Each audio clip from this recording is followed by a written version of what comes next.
गड्ढा खोदकर उसे वहीं जमीन में दफन कर दिया था और उसके बाद से ही कई लोगों ने किसी सरकटे को रात में टहलते हुए देखा है। मैं नहीं जानता कि इस बात में कितनी सच्चाई है, लेकिन एक के बाद एक 5 लोगों की मौत हो चुकी है और जितने भी लोग मारे गए हैं सबका सर कटा हुआ था। इसलिए मुझे भी अब लोगों की बातों पर भरोसा होने लगा है।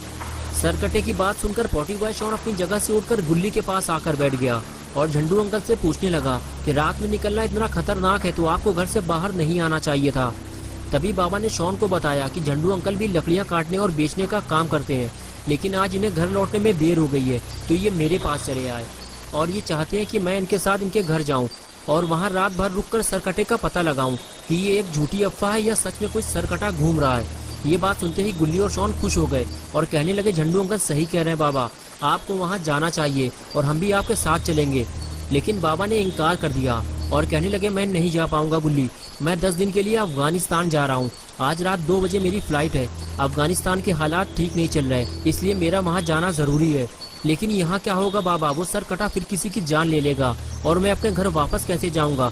मुंह लटकाते हुए ये बात झंडू अंकल ने बाबा से कही तो बाबा ने जवाब दिया, तुम घबराओ मत झंडू, सर कटे को ढूंढने और पकड़ने का काम मेरे ये 2 जानवर करेंगे। अंकल ने कहा, बाबा कौन से जानवर? बाबा ने कहा, ये 2 जो तुम्हारे सामने बैठे हुए हैं। अंकल बोले, बाबा ये तो बच्चे हैं। बाबा ने कहा, नहीं ये बच्चे नहीं है, ये दोनों जंगली जानवर है। इस छोटे वाले को देखो जरा, ये चिड़ियाघर से भागा हुआ जंगली जानवर है। अंकल ने कहा, लेकिन पता नहीं क्यों मुझे तो ये बच्चे लग रहे हैं। बाबा बोले, झंडू तुम अभी छोटे हो, जब तुम बड़े हो जाओगे तब तुम्हारे समझ में आएगा कि जिन्हें तुम बच्चा समझ रहे हो वो बच्चे नहीं, शेर हैं, शेर जो हर वक्त खतरे और मुसीबत से लड़ने के लिए तैयार रहते हैं।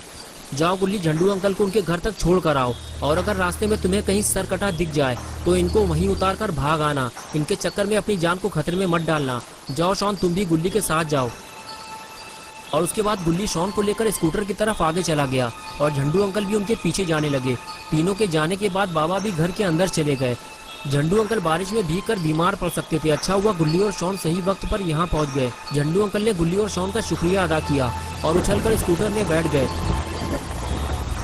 अरे ये क्या हुआ, स्कूटर आगे बढ़ते ही झंडू अंकल लुढ़क कर पानी में जा गिरे और गुल्ली स्कूटर लेकर आगे चला गया। तभी झंडू अंकल ने गुल्ली और शॉन को आवाज लगाई और स्कूटर रोकने के लिए कहा। अच्छा हुआ अंकल की आवाज गुल्ली और शॉन ने सुन ली और स्कूटर रोक दिया। लेकिन शॉन को समझ में नहीं आ रहा कि अंकल तालाब में क्या कर रहे हैं, उन्हें तो स्कूटर में होना चाहिए था। तभी अंकल ने बताया कि वो फिसल कर गिर पड़े थे। शॉन बोला, अंकल अब थोड़ा ठीक से बैठिएगा क्योंकि स्कूटर गुल्ली चला रहा है। और फिर तीनों मस्ती मजाक करते हुए आगे बढ़ गए। लेकिन झंडू अंकल का सही सलामत घर पहुँच पाना थोड़ा मुश्किल लग रहा है।